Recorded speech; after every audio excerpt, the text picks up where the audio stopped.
कहानी की शुरुआत विदुरा नामक नगर से होती है, जहाँ एक क्रूर यवन राजा राज्य करता था, जो ब्राह्मणों से द्वेष रखता था, लेकिन वेदों का पाठ सुनने के लिए उन्हें धन का लालच देता था। उस राज्य के दो ब्राह्मण धन और प्रसिद्धि के लोभ में राजा के पास गए और अपनी विद्वता का प्रदर्शन कर खूब संपत्ति अर्जित की। राजा द्वारा सम्मानित होने के बाद उन दोनों ब्राह्मणों को अपने ज्ञान का इतना अहंकार हो गया कि वे खुद को सृष्टि का सबसे बड़ा विद्वान मानने लगे। मद में चूर होकर वे दोनों देश भर में घूमने लगे। वे जहाँ भी जाते वहाँ के विद्वानों को शास्त्रार्थ की चुनौती देते। जो उनसे बहस नहीं करता उससे वे जबरदस्ती जय पत्र अर्थात जीत का प्रमाण पत्र लिखवा लेते थे। सबको हराते हुए वे कुमसी गांव पहुँचे, जहाँ महान संत त्रिविक्रम भारती रहते थे। उन अहंकारी ब्राह्मणों ने त्रिविक्रम जी को चुनौती दी। त्रिविक्रम भारती अत्यंत विनम्र और ज्ञानी थे। उन्होंने शांत भाव से कहा, मैं तो एक वनवासी सन्यासी हूँ, मुझे हार जीत या प्रसिद्धि से क्या मतलब, तुम लोग ही श्रेष्ठ हो। लेकिन ब्राह्मण अपनी जिद पर अड़े रहे कि या तो बहस करो या लिख कर दो कि तुम हार गए। त्रिविक्रम भारतीय समझ गए कि इनका अहंकार बातों से नहीं जाएगा, इसे केवल मेरे गुरु ही तोड़ सकते हैं। वे उन ब्राह्मणों को अपने साथ गाणगापुर ले आए। गाणगापुर में त्रिविक्रम भारती ने श्री नृसिंह सरस्वती के चरणों में नमन किया और सारी व्यथा सुनाई। जब श्री गुरु ने उन ब्राह्मणों को देखा तो उन्होंने भी बड़े अहंकार से कहा, हमने पूरी पृथ्वी के विद्वानों को हराया है, आप हमारे साथ वेदों पर चर्चा करें। श्री गुरु ने उन्हें समझाया, अहंकार से तो रावण, बाणासुर और कौरवों का भी नाश हो गया था। वेद अनंत हैं, उनका अंत तो ब्रह्मा भी नहीं जानते। फिर तुम साधारण मनुष्य होकर इतना घमंड क्यों करते हो? परंतु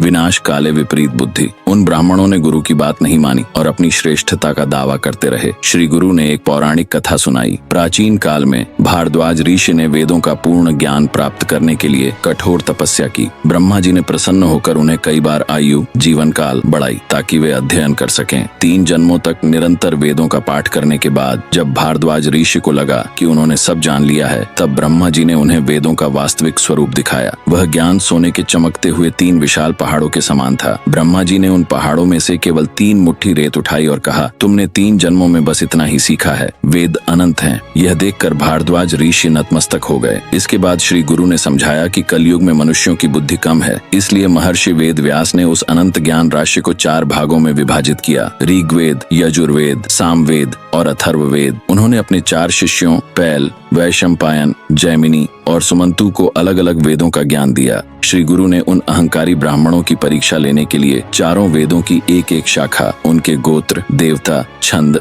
और उपशाखाओं का इतना सूक्ष्म और विस्तृत वर्णन किया कि वहां उपस्थित सभी लोग दंग रह गए। अंत में श्री गुरु ने चेतावनी दी कि कल युग में वेदों को धन के लिए बेचने वाले ब्राह्मण अपना तेज खो बैठते हैं। उन्होंने अहंकार छोड़कर लौट जाने को कहा, परंतु दोनों ब्राह्मण अपनी जिद पर अड़े रहे।